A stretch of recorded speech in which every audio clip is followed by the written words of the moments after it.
I have been to every single extravaganza. I watched firsthand the effort, the risk, the challenges, the dreams, all that it took to get this network started. A story that I remember that was so important to how we got to where we are now is a time I was with David and Tom Hunstad doing a youth gathering in northwest Minnesota. And we began to discuss with each other the need for doing some advanced training in leadership in youth and family ministry and providing a support system for people who work in this marvelous ministry.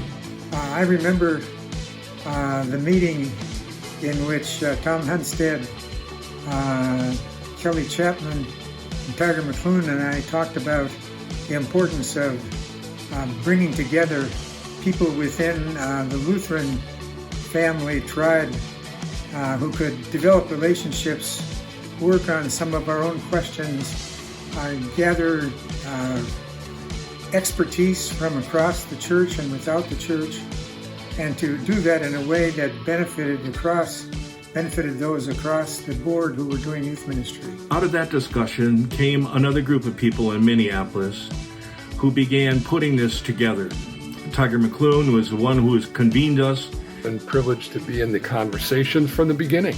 Happened to be at the Hard Rock Cafe in LA with Tom and Dave and Bugler and a few other people who just had this idea as we gathered after a National Youth Workers Convention and dreamed about the possibility. What would be the potential? What would be the dream that we could have to gather people together to encourage and equip them to try to share faith to the next generation?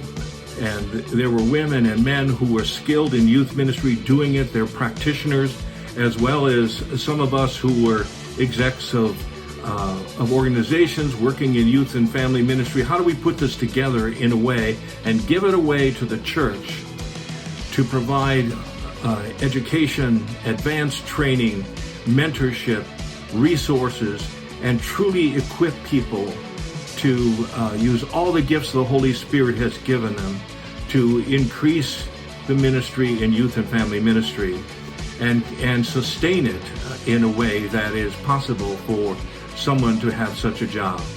So what I heard was that there were some youth workers, just everyday youth workers, that were going to some of these conferences, and they were kind of getting frustrated with some of the theology that was espoused, and they said, let's create our own thing. And so there they were, writing on napkins with their pens and, creating this thing. And I just love the idea of, these angry youth workers, saying, let's make our own thing, and creating this incredible network.